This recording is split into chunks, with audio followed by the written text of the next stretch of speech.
As people get vaccinated, more venues are reopening, and some are opening for the first time. Our craft beer correspondent, Brandon Hernandez, with 5 breweries around the county that are actually new to the scene. Brandon, good morning. Hey, it's good to see you. Speaking of vaccinated, hey. Yeah, right. Okay. So you're talking about breweries in places that have opened up since this whole thing started, since everything shut down? Yes, we have 4 that have opened Wow. recently and 1 that's about to open this month. I mean, it's there's a lot coming, and it's really wonderful to see. Yeah, it's unbelievable. Let's get to the first one. We have Pure Project Brewing. Tell me about them. All right, well, they started off in a little lease to brew spot in Miramar, just one little suite, and they've had such a meteoric rise with their hazy, which they call murky, and sour beers, and a bunch of others as well, that they were able to take over actually the first brewery that closed because of the pandemic, Iron Fist Brewing up in Vista, and just their new headquarters is in this multi-thousand-dollar unit, and they're still making it their own inside, but their patio just opened last month, and it is just beautiful. It kind of conveys their whole 1% for the planet into the earth, conservation and charity thematic there with all the plant life, and then of course there's beer. And did you mention when they're going to open? They are open. They are opened a open couple now? weeks Okay, because ago. that's awfully close to where I live, so, you know. Oh, very good. And their indoor tasting room opens in summer, so you have that to look Ooh. forward to also. Outstanding. Okay, next up, One Season Brewing. All right. They opened as a nano brewery within Traveler Coffee Roaster in Grantville. Oh. And one season refers to the fact that basically we have one season here in San Diego, and it's perfect for drinking beer 365 Wait days a a year. minute. Yeah.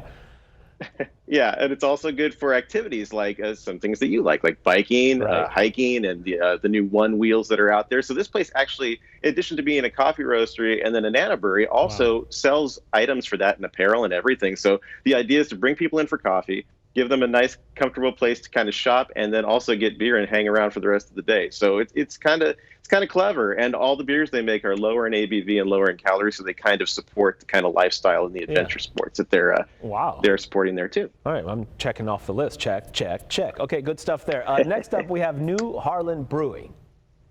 All right, Harlan Brewing. They started in Scripps Ranch. They opened in one Paseo, and now they opened their 3rd location recently in Bay Park. Oh. It's the old indoor-outdoor space that was originally opened by Benchmark Brewing, which went out of business a couple of years ago, much beloved. But they came in there, put in their own nice, this really hip design that I'm digging big time. They make a lot of traditional beers, but they have this great cult following for making very experimental and current beers, like milkshake IPAs and all sorts of things that are fruited or have special rare varieties of produce in them and adjunct. It's pretty cool, pretty cool. When you say experimental, obviously the fruity aspect of it, but like what makes them think, you know what, we got to try really something way outside the box to stick out?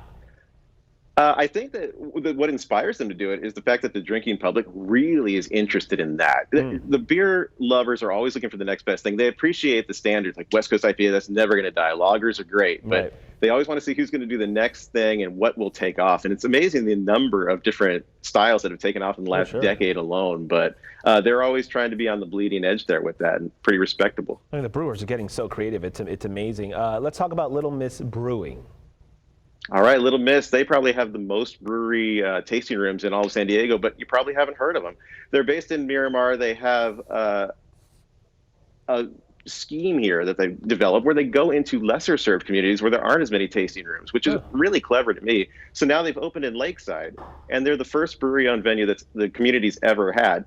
They have a World War II thematic, and what they do is they give each of their tasting rooms identity of one of the World War II allies to the U.S. So this one's Australia.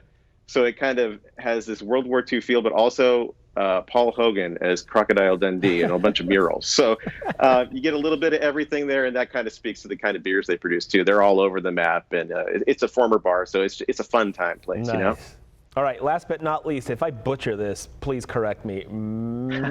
Henny Brewing, did I say it? Henny? You are so close, and most people say what you say. It's Michelani, as I understand.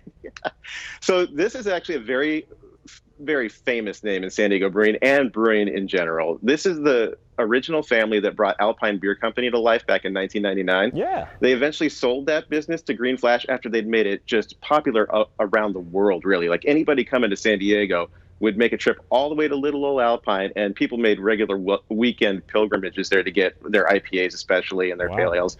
They are coming back. They're no longer with the original company and haven't been for about 2 years, but they are making the family name proud. Michelani Brewing. It's going to open later this month, probably right around the end of the month. But it's going to be it is the most anticipated brewery opening of the last year, and someplace you definitely want to chart a path to. They have redone the 2 suites where they brought Alpine Beer Company to life and made them look completely different. It's a completely family-run business. They're going to have awesome beers. That out of the gate, this. And so, yeah, just chart a course for Alpine. East County is going to be hot.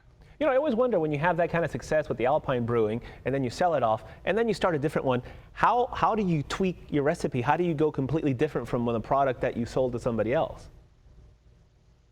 Well, the good thing about IPAs and the kind of beers that they specialize in is that different hop blends and different hop dosing techniques can give you a slightly different product or a completely different product. So there's so much experimentation they can do with that. Of course, they will be trying to replicate certain standards, but I know they won't copy them outright. And everyone's especially excited to try this beer called Nelson, which is a rye IPA with Nelson Sauvin hops. So they're going to have a take on that, and probably like on day one. So definitely stay tuned. And, if you stay tuned to SanDiegoBeer.news, you can see that. But also, there's a brewery opening today. So if you check out my site today, you'll see who's opening with a big old May the 4th be with you out in OB. Look at that. Boom. You are a wealth of beer knowledge, Brandon. Michelani.